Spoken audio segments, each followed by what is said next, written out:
اعوذ باللہ السمیع العلیم من الشیطان الرجیم من حمدہ ونفخہ ونفثہ بسم اللہ الرحمن الرحیم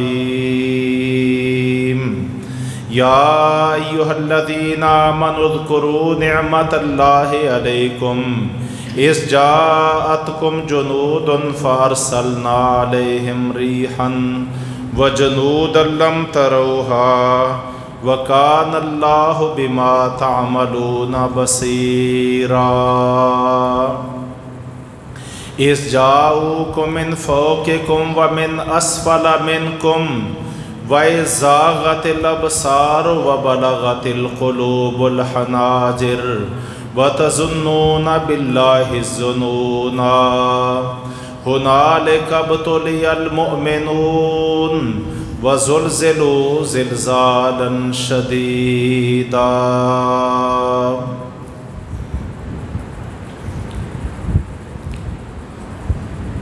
غزوہ بدر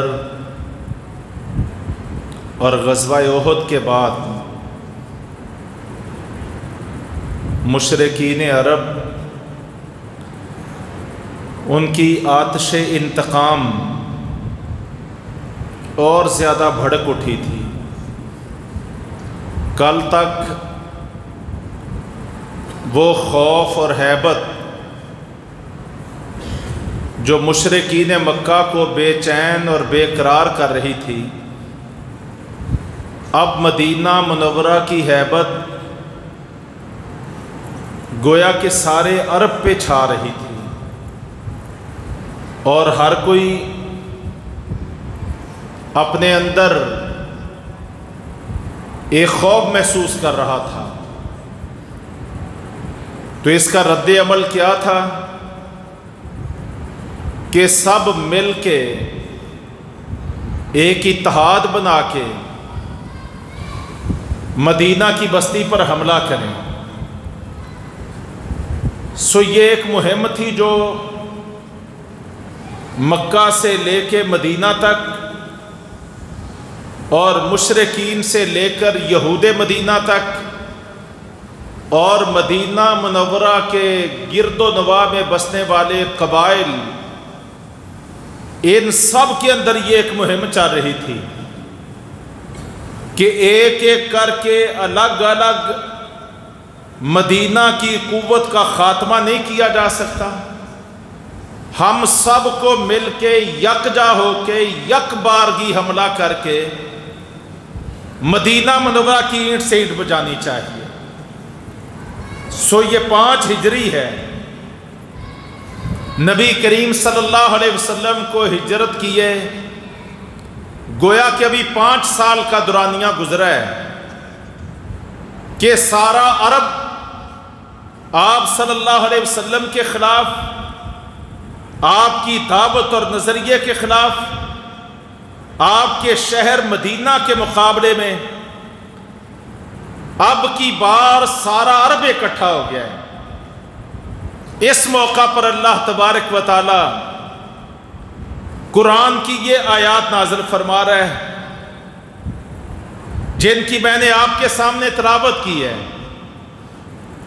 تو آپ صلی اللہ علیہ وسلم کو یہ مصدقہ اطلاعات ملنا شروع ہو گئی کہ ایک بہت بڑا حملہ اور اٹیک ہے جو مدینے پہ ہونے والا ہے۔ آپ صلی اللہ علیہ وسلم نے صحابہ اکرام سے مشورہ کیا، سیدنا سلمان فارسی کے مشورے کے نتیجے میں یہ بات طے پائی کہ مدینہ منورہ کے دفاع کے لیے ہمیں خندق کھودنی چاہیے۔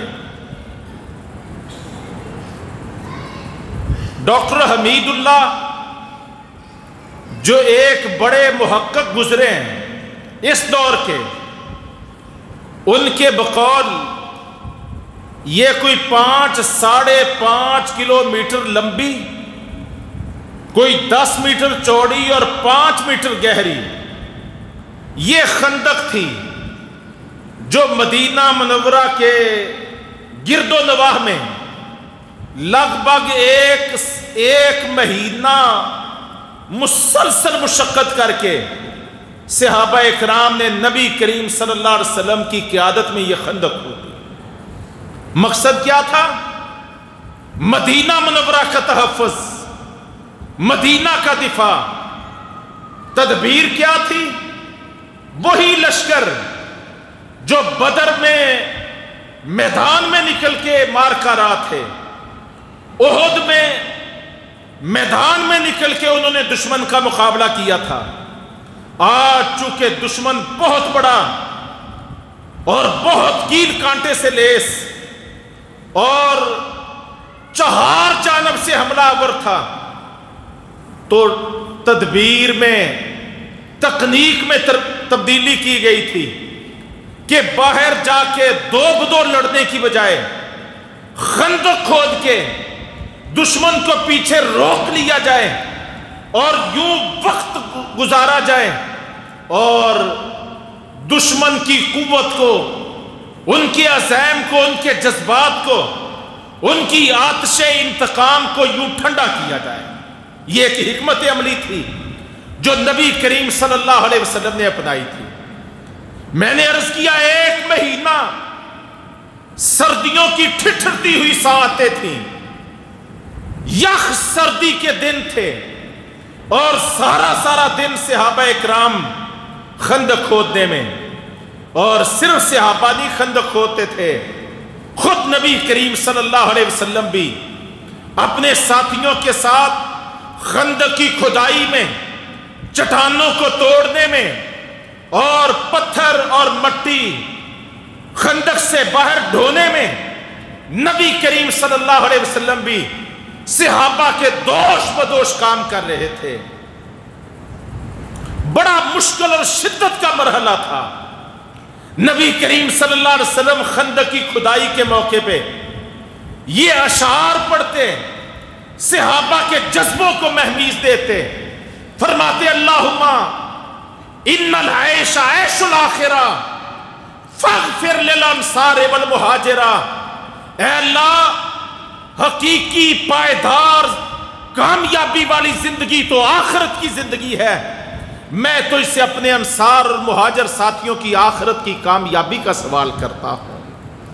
اور ادھر صحابہ اکرام تھے، خندقیں کھود رہے تھے، ہاتھوں پہ چھالے پڑ گئے تھے، بڑی نقاہت ہو گئی تھی، پیٹوں پہ انہوں نے پتھر باندھ لیے تھے، کھانے کے لیے بھی کچھ نہیں ملتا تھا، اگر کچھ ملتا تو حدیث میں آتا ہے کہ ایک مٹھی جو ایک مجاہد کو ملتا 24 گھنٹے کے لیے، اور اس کو جس روغن میں پکایا جاتا کھانے کے لیے وہ بڑا بدبو والا روغن ہوتا، اس میں اس جو کو پکایا جاتا اور مجاہدوں کے سامنے رکھا جاتا۔ صحیح بخاری میں یہ الفاظ ہیں، صحابی بیان کرتا ہے جب ہم وہ جو کی خوراک کھاتے تو وہ ہمارے گلے میں اٹک جاتی تھی، گلے سے آگے نہیں جاتی تھی، اور جو روغن کی سمیل اور بو ہوتی وہ الگ ہمیں ستاتی تھی۔ ایک طرف خندق کی کھدائی تھی، دوسری طرف دشمن کا خوف تھا، تیسری طرف بھوک کی شدت تھی۔ میرے محترم بھائیوں، ہنالک ابتلی المؤمنون، اللہ فرماتے ہیں یہاں پر اس مارکے کو ہم نے منعقد کر کے اپنے مومن بندوں کا امتحان لیا تھا۔ مومن امتحان دیے جا رہے، آزمائے جا رہے تھے، امتحان ہو رہا تھا۔ تو یہ ایک مٹھی جو بدبودار روغن میں تیار کرتا، یہ خوراک کے طور پہ پہل ملتے، اور بعد میں جابر رضی اللہ عنہ بیان کرتے ہیں کہ پھر ایسے دن بھی آ گئے کہ کھانے کے لیے کچھ بھی نہیں ہے۔ ایک دن 24 گھنٹے گزر گئے، اب 48 گھنٹے گزر گئے، اب 72 گھنٹے گزر گئے، 3 دن اور رات گزر گئے، 1000 صحابہ کا لشکر ہے اور ان کے سپاہ سالار ہیں، کہ کسی نے 72 گھنٹے میں اپنے منہ میں روٹی کا ایک لقمہ بھی نہیں ڈالا تھا. کوئی ایک آزمائش تھی. جابر کہتے ہیں اسی اثناء میں ایک چٹان آ گئی جو توڑنے سے ٹوٹ نہیں پا رہی تھی. ہم نے اللہ کے پیغمبر صلی اللہ علیہ وسلم سے شکایت کی. آپ صلی اللہ علیہ وسلم نے ہاتھ میں کدال پکڑا اور چھلانگ مار کے خندق کے اندر، خندق میں آپ صلی اللہ علیہ وسلم چھلانگ مار کے پہنچے. جابر کہتے ہیں میں نے اللہ کے پیغمبر صلی اللہ علیہ وسلم کو جب آپ چھلانگ مار رہے تھے، آپ کے پیٹ مبارک سے کپڑا ہٹا تھا، تو میں نے کیا دیکھا کہ کائنات کے امام، دو جہان کے سردار، شافع روز جزا، میں نے دیکھا کہ آپ صلی اللہ علیہ وسلم نے کمر کو سیدھا رکھنے کے لیے اپنے پیٹ پہ پتھر باندھا ہوا ہے. جابر کہتے ہیں میری تو ایسے تھا جیسے جان نکل گئی. جو ہی نبی کریم صلی اللہ علیہ وسلم خندق میں اترے، آپ صلی اللہ علیہ وسلم نے چٹان توڑی، 3 مرتبہ اللہ اکبر کہا، اور نسائی کی روایت میں بسم اللہ کہا، اور چٹان پہ کدال کو مارا، چنگاڑیاں نکلی. آپ صلی اللہ علیہ وسلم نے پیٹ پہ پتھر ہے، دشمن کے محاصرے ہو رہے ہیں، خوف چھایا ہوا ہے، کھانے کے لیے کچھ نہیں موجود ہے، منافق بھی دشمن ہو گئے، یہود بھی پادابی پہ آ گئے، اپنے بیگانے ہو گئے، ہر طرف خوف کے سائے منڈلا رہے ہیں. اور ساتھ ہی ساتھ آپ صلی اللہ علیہ وسلم نے بھوک سے نڈھال ہو کے پیٹ پہ پتھر باندھا ہوا ہے، اور اللہ اکبر کہہ کے چٹان کو توڑ رہے ہیں. اور جو ہی چٹان ٹوٹتی ہے، چنگاڑیاں نکلتی ہیں، تو نبی کریم صلی اللہ علیہ وسلم ایک ایک چٹان کے یعنی چنگاڑی کے نکلنے پہ آپ صلی اللہ علیہ وسلم اللہ اکبر کہتے ہیں، اور ساتھ ہی فرماتے ہیں ساتھیو خوش ہو جاؤ، اللہ نے مجھے شام کے سرخ محل فتح ہوتے ہوئے دکھا دی ہے. دوسری مرتبہ فرمایا اللہ نے مجھے ایران کا وائٹ ہاؤس فتح ہوتے ہوئے دکھا دیا ہے. اور تیسری دفعہ فرمایا اللہ نے مجھے یمن بھی فتح ہوتے ہوئے دکھا دیا ہے. اس وقت میں صنعاء کے جو گیٹ ہیں ان کو اپنی نگاہوں کے سامنے دیکھ رہا ہوں. ایک عظیم معجزہ آپ صلی اللہ علیہ وسلم چٹان توڑتے ہوئے اللہ تبارک تعالیٰ نے یہ معجزہ رونما کروا دیا. تو جابر کہتے ہیں جب یہ منظر میں نے دیکھا کہ نبی کریم صلی اللہ علیہ وسلم کے پیٹ پہ پتھر ہے، تو میں نے کہا اللہ کے نبی مجھے گھر جانے کی اجازت دیجئے. آپ نے اجازت دی. میں گھر پہنچا، اپنی بیوی کو کہا گھر میں کچھ کھانے کو ہے. وہ ایک تھیلی جو کی نکال لائی جو 2.5 کلو، جس میں ٹوٹل جو تھے 2.5 کلو میں، اور ایک بکری کا بچہ کوئی 2.5 3 4 کلو 5 کلو جس کا گوشت ہوگا وہ گھر میں بندھا ہوا تھا. میں نے کہا میری نیک بخت بیوی، اللہ کے پیغمبر کو بڑی بھوک لگی ہوئی ہے، ہمیں چاہیے کہ آج اللہ کے پیغمبر کی دعوت کریں. کہنے لگی میں جو تیار کرتی ہوں، آپ بکری کے بچے کو ذبح کریں، اس کا گوشت بنائیں، اور نبی کریم صلی اللہ علیہ وسلم کے کان میں جا کے کہنا ہے کہ تھوڑے سے جو کا یعنی روٹیاں تیار کی ہیں اور تھوڑا سا گوشت کا سالن ہے، آپ تشریف لے آئیں، چند ایک اپنے ساتھیوں کو ساتھ لے آئیں. اللہ اکبر. جابر کہتے ہیں میں گیا، نبی کریم صلی اللہ علیہ وسلم کو سرگوشی کرتے ہوئے یہ بات کہی. آپ صلی اللہ علیہ وسلم نے اعلان کر دیا اے خندق والو، اے اللہ کے دین کے مجاہدو، تم سب آگاہ ہو جاؤ، تیار ہو جاؤ، آج تم سب کی جابر نے دعوت کی ہے. جابر کہتے میرے تو قدموں سے زمین نکل گئی. میں نے کہا میں اپنی بیوی کو کیا منہ چاہ کے دکھاؤں گا، وہ تو مجھے پہلے ہی سمجھا رہی تھی.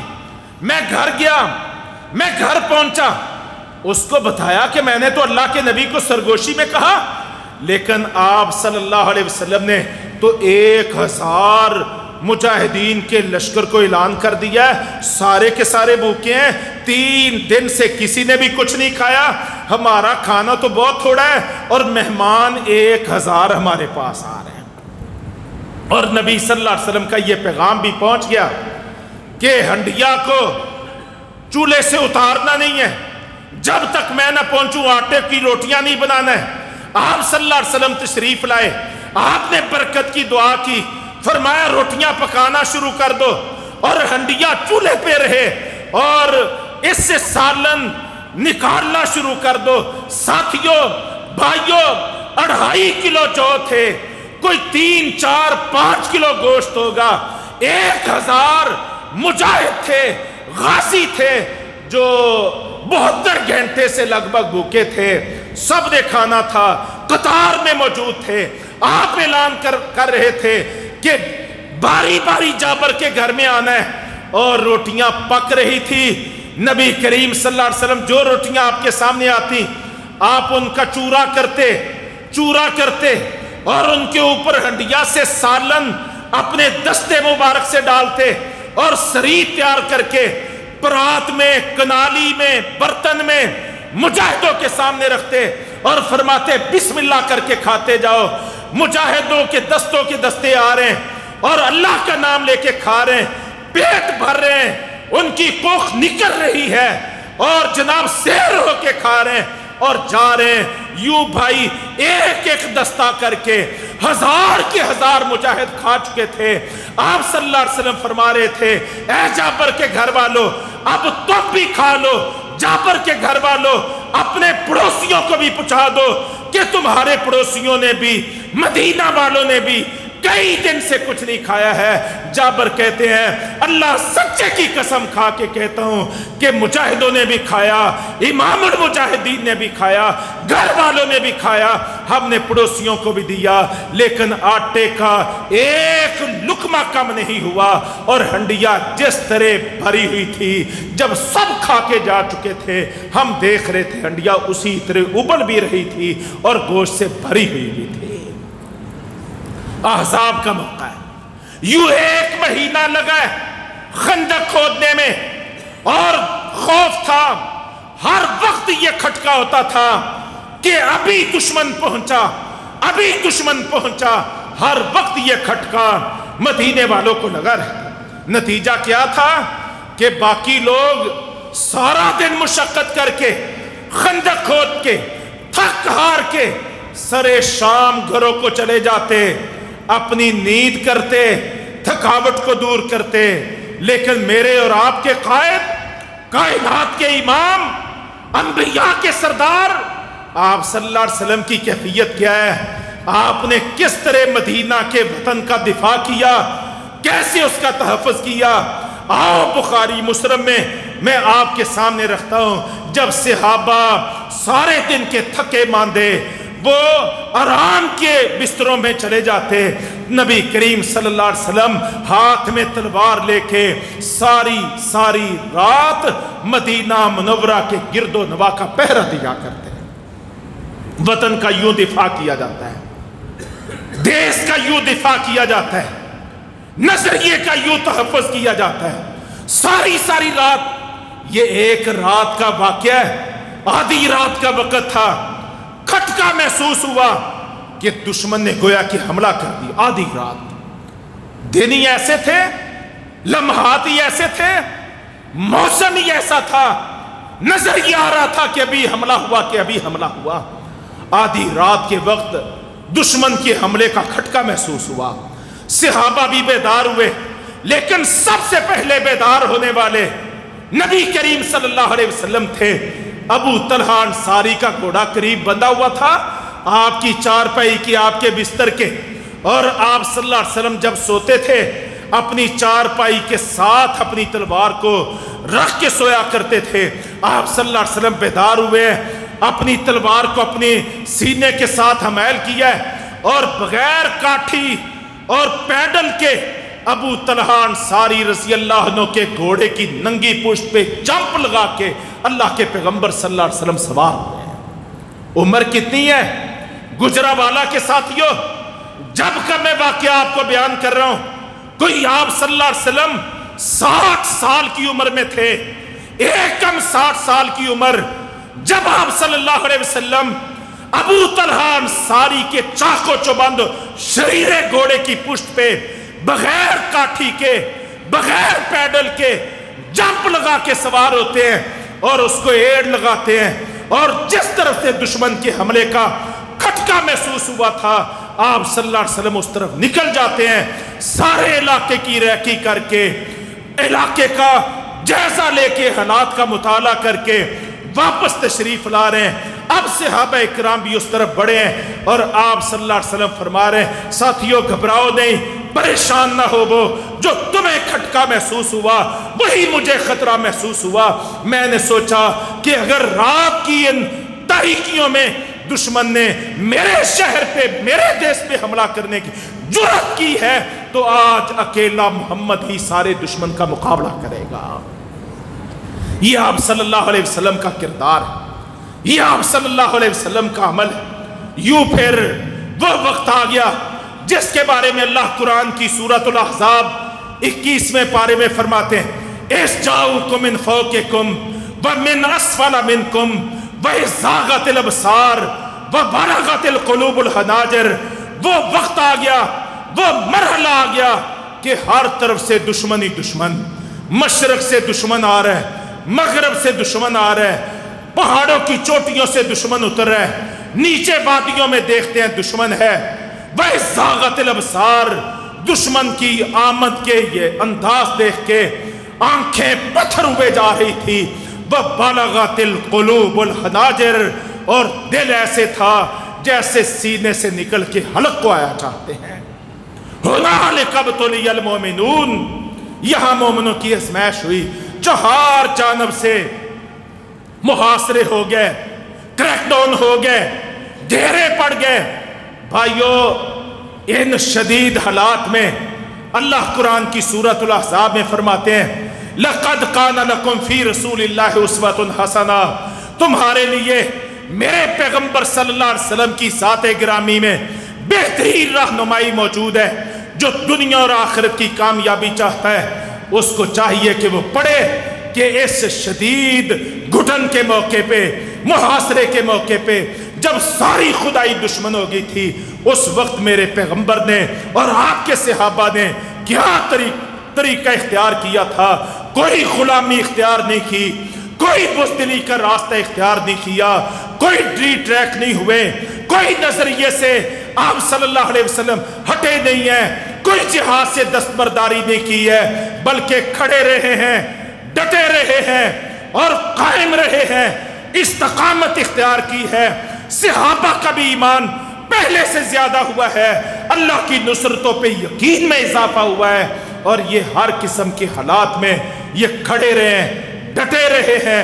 اللہ رب العزت سے دعائیں بھی کرتے رہے، اللہم منزل الکتاب سریع الحساب حازم الاحزاب اللہم اہزمہم وزلزلہم۔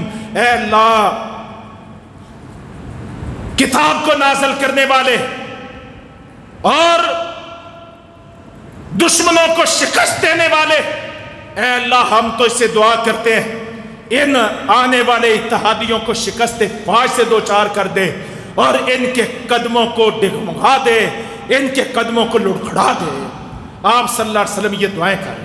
صحابہ اکرام، مسند احمد کی روایت ہے، صحابہ نبی کریم صلی اللہ علیہ وسلم کی خدمت میں آتے ہیں، اے اللہ کے پیغمبر دشمن کی آن شان دیکھ کے تو ہمیں ایسے محسوس ہوتا ہے جیسے ہمارے دل سینے سے نکل کے حلق کو آیا چاہتے ہیں۔ آپ ہمیں کوئی ایسی دعا بتائیے کہ ہم وہ اللہ سے دعا کریں اور رب کریم اس مشکل کے مرحلے پہ ہماری مدد کریں۔ تو آپ صلی اللہ علیہ وسلم فرماتے ہیں ساتھیو یہ دعا پڑھو، یہ دعا پڑھو، اللہم استر عوراتنا وآمن رواتنا، اے اللہ ہمارے عیبوں پہ پردہ ڈال دیں، ہمارے عیبوں پہ پردہ ڈال دیں اور ہمیں گھبراہٹ میں امن عطا فرما دے۔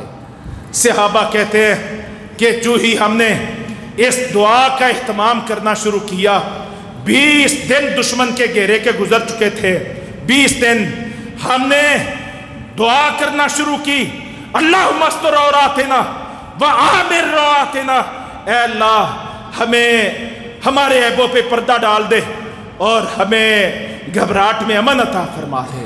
نتیجہ کیا ہوا؟ اللہ تبارک تعالیٰ نے ہماری مدد کرنا شروع کر دی۔ اس کا تذکرہ ہم بعد میں کرتے ہیں۔ جب ایک طرف نبی کریم صلی اللہ علیہ وسلم اور مقابلے میں جناب 10,000 کا لشکر ابو سفیان کی قیادت میں بنو قریظہ کے یہودی بھی اور مدینے کے منافق بھی اور قبائل کے جو سرکش ہیں وہ بھی، یہ سب کے سب تھے، تو نبی کریم صلی اللہ علیہ وسلم ایک ماہر جنگ، ماہر حرب و زر جرنیل کے طور پہ آپ صلی اللہ علیہ وسلم دشمن کی سرگرمیوں سے کسی وقت بھی لا علم نہیں رہتے تھے، غافل نہیں رہتے تھے، بلکہ ہر لمحہ ان 20 دنوں میں دشمن کی ہر سرگرمی پہ نظر رکھتے تھے۔ آپ صلی اللہ علیہ وسلم نے اعلان کیا، کون ہے جو ہمارے پاس بنو قریظہ کی سرگرمیوں کی خبر لائے کہ بنو قریظہ والے کیا کر رہے ہیں، کیا سوچ رہے ہیں؟ تو زبیر بن عوام رضی اللہ عنہ کھڑے ہوئے کہنے لگے، اللہ کے رسول میں یہ فریضہ ادا کرتا ہوں۔ زبیر بن عوام گئے اور بنو قریظہ کے تمام حالات سے آ کے نبی کریم صلی اللہ علیہ وسلم کو مطلع کیا۔ آپ صلی اللہ علیہ وسلم نے زبیر بن عوام کے اس مشکل ٹاسک، اس ریکی اور دشمن کے اندر گھس کے، ان کے لشکروں کے اندر گھس کے ان کی حقیقی خبروں کو لینا، ان کی سرگرمیوں کا جناب جائزہ لینا اور ان کی ساری صورتحال سے آ کے آگاہی دینا، اس مشکل فریضے کو ادا کر کے جب زبیر بن عوام رضی اللہ عنہ واپس تشریف لائے تو نبی کریم صلی اللہ علیہ وسلم نے ایک روایت میں فرمایا، فداک ابی و امی، اے زبیر تجھ پہ میں محمد کے ماں باپ قربان ہو جائیں۔ اور دوسری روایت میں آپ صلی اللہ علیہ وسلم نے فرمایا، اِنَّ لِكُلِّ نَبِيٍّ حَوَارِيٌّ وَحَوَارِيُّ الزُّبَيْرِ، فرمایا ہر نبی کا کوئی نہ کوئی حواری اور دوست اور محافظ ہوتا ہے، اور اللہ نے میرا دوست اور میرا حواری زبیر بن عوام کو بنایا ہے۔ بہت بڑے احساس سے زبیر بن عوام رضی اللہ عنہ کو نوازا گیا، اس لیے کہ انہوں نے مشکل ترین کام اس آزمائش کے مرحلے پہ سر انجام دیا تھا۔ صحیح مسلم کی روایت ہے، آپ صلی اللہ علیہ وسلم نے ارشاد فرمایا، کون ہے جو ابو سفیان کے لشکر کی خبر لے کے آئے؟ اب میں نے عرض کیا کہ بہت یخ بستہ سردیوں کے دن اور راتیں تھیں، انسان کا وجود ٹھٹھرتا تھا، سردی سے کپکپاتا تھا، برا حال تھا۔ تو صحیح مسلم میں آتا ہے کہ حذیفہ بن یمان بیان کرتے ہیں کہ 3 مرتبہ آپ نے فرمایا، 3 مرتبہ کیا فرمایا؟ فرمایا کون ہے جو ابو سفیان اور اس کے لشکر کی خبر لے کے آئے؟ آج اس مشکل کے مرحلے پہ جو خبر لے کے آئے گا میں اس کو بشارت دیتا ہوں، کل اللہ جنت میں اس کو میرا پڑوس عطا فرمائے گا۔ کتنا بڑا احساس، کتنی بڑی بشارت۔ لیکن حذیفہ بن یمان کہتے ہیں سردی اتنی تھی کہ 3 مرتبہ آپ نے یہ بات کی، لیکن ہم میں سے کوئی بھی کھڑا نہ ہوا، کسی کو بھی جرأت نہ ہوئی۔ 4تھی مرتبہ آپ صلی اللہ علیہ وسلم نے براہ راست میرا نام لیا، فرمایا قم یا حذیفہ، حذیفہ تم کھڑے ہو جاؤ اور جاؤ دشمن کی خبر لے کے آؤ، اس کے حالات کا جائزہ لے کے آؤ۔ حذیفہ بن یمان کہتے ہیں اب تو براہ راست مجھے مخاطب کیا گیا تھا، سو میں کھڑا ہوا، بہت یخ سردی تھی، آپ کا حکم مان کے میں نے چوہی خندق کراس کی تو مجھے ایسے لگ رہا تھا، اللہ کی مدد آ گئی، مجھے ایسے لگ رہا تھا جیسے میں حمام میں چل رہا ہوں۔ گرم حمام ہوتا ہے، گرم حمام، جہاں پانی گرم ہوتا ہے، پانی گرم ہو تو پورا حمام بھی گرم ہوتا ہے۔ کہتے ہیں کہ میں جب تک دشمن کے ایریے میں رہا مجھے ایسے لگ رہا تھا جیسے میں حمام میں چل رہا ہوں، مجھے کوئی سردی نہیں محسوس ہو رہی تھی۔ تو میں دشمن کے علاقے میں گیا، بڑھتا بڑھتا میں ابو سفیان کے قریب پہنچ گیا جو 10,000 دشمنوں کا چیف آف آرمی سٹاف تھا، بالکل ایسے میرے نشانے پر تھا، اور میں نے اپنے کمان پہ تیر چڑھا لیا۔ میں نے کہا اور کچھ کروں نہ کروں آج دشمن کے کمانڈر ان چیف کا تو خاتمہ میں ابھی کر دیتا ہوں. لیکن پھر مجھے اللہ کے رسول کا یہ حکم یاد آیا کہ بس خبر لے کے آنی ہے, کوئی ایسی سرگرمی نہیں کرنی کہ جیسے دشمن ہمارے اوپر غصے میں آ جائے اور ہمارے اوپر چڑھ دوڑے, ایسی کوئی حرکت نہیں کرنی. سو میں نے اپنا تیر کمان سے نکال لیا, سارے حالات کی خبر لی, آ کے اللہ کے پیغمبر صلی اللہ علیہ وسلم کو آگاہ کر دیا کہ اللہ کے رسول, اللہ کی مدد آ گئی ہے. خندق کے اس طرف تو کوئی پتہ ہی نہیں ہے, لیکن اس سائیڈ پہ اتنی ٹھنڈی تیز یخ ہوا چل رہی ہے کہ دشمن کے لیے ناقابل برداشت ہوا جا رہا ہے. اللہ نے قرآن میں فرمایا یا ایھا الذین آمنوا اذکروا نعمت اللہ علیکم اذ جاءتکم جنود فارسلنا علیہم ریحا. اللہ فرماتے جب یہ سارے عرب کے اتحادی لشکر بنا کے آ گئے تھے, ہم نے ان پر ہوا کو چلا دیا, ہوا کو چلا دیا. آپ صلی اللہ علیہ وسلم فرماتے ہیں نصرت بالصبا, اللہ نے مشرق کی جانب سے چلنے والی ہوا سے احزاب والے دن میری مدد کی. ہوا اللہ کا لشکر بن کے آگے, تیز ہوا, یخ اور ٹھنڈی ہوا, بہت شدت والی ہوا. فرمایا اللہ نے ایسے دشمنوں پہ ہوا چلا دی جیسے قوم عاد پہ اللہ تبارک تعالیٰ نے ہوا چلائی تھی. ان کی ہنڈیاں بھی الٹ گئیں, ان کی خیمہ بستیاں اکھڑ گئیں, ان کے جانور جو تھے جو رسیوں سے باندھے ہوئے تھے رسیاں تڑوا کے بھاگ کھڑے ہوئے, اور دشمن کا ہزاروں کا لشکر جو تھا وہ دم دبا کے بھاگ کھڑا ہوا, اور اتنی بھی جرأت ان کے اندر نہ رہی کہ وہ واپس پلٹ کے مدینے کو ایک آنکھ بھی دیکھ سکے. نبی کریم صلی اللہ علیہ وسلم کو جب یہ خبر ملی کہ دشمن تو بھاگ گیا ہے, اپنا سب کو چھوڑ چھاڑ کے بھاگ گیا ہے, کوئی پیچھے پلٹ کے دیکھنے کی بھی جرت نہیں کر رہا. اللہ نے صرف ہوا کو نہیں بھیجا بلکہ ساتھ ہی اللہ نے فرشتوں کے لشکر بھی بھیج دیے جن کو ایمان والے دیکھ ہی نہیں رہے تھے. کوئی کافر اگر پیچھے تھکا ہارا گر جاتا, رک جاتا, تو یہ ہوا بھی تھی, فرشتے بھی تھے جو اس کو پیچھے سے زور لگاتے اور بھاگتے ہوئے کو اس کو بھی بھاگنے پہ مجبور کر دیتے ہیں. تو آپ صلی اللہ علیہ وسلم نے یہ خبر سن کے, یہ حالات معلوم کر کے آپ نے کیا فرمایا, لا الہ الا اللہ وحدہ, لا الہ الا اللہ وحدہ, اللہ کے علاوہ کوئی معبود برحق نہیں ہے. انجز وعدہ, آج اس اللہ نے اپنا وعدہ پورا کر دیا ہے. وَنَصَرَ عَبْدَهُ, اس اللہ نے اپنے بندے محمد کی مدد کر دی ہے. وَحَزَمَ الْأَحْزَابَ وَحْدَهُ, آج وہ ایک اکیلا اللہ ہی سارے اتحادیوں پہ غالب آ گیا ہے. اللہ اکبر.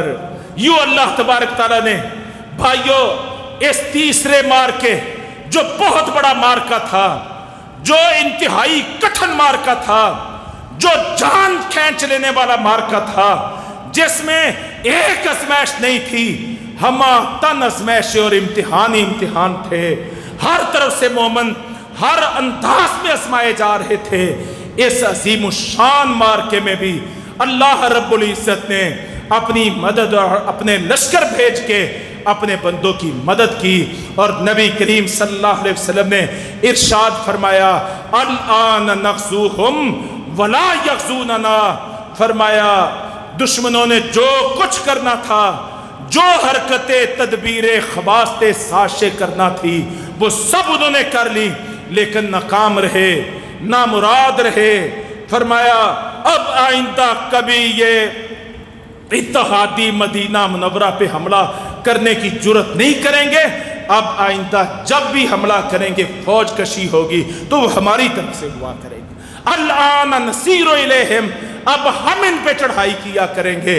تو یہ غزوہ احزاب ہے, اللہ کی مدد کا عجیب منظر ہے. آزمائش بھی انتہا درجے کی اور اللہ کی مدد بھی انتہا درجے کی, مصیبت بھی انتہا درجے کی, مدد بھی انتہا درجے کی, امتحان بھی انتہا درجے کا, اور استقامت بھی انتہا درجے کی.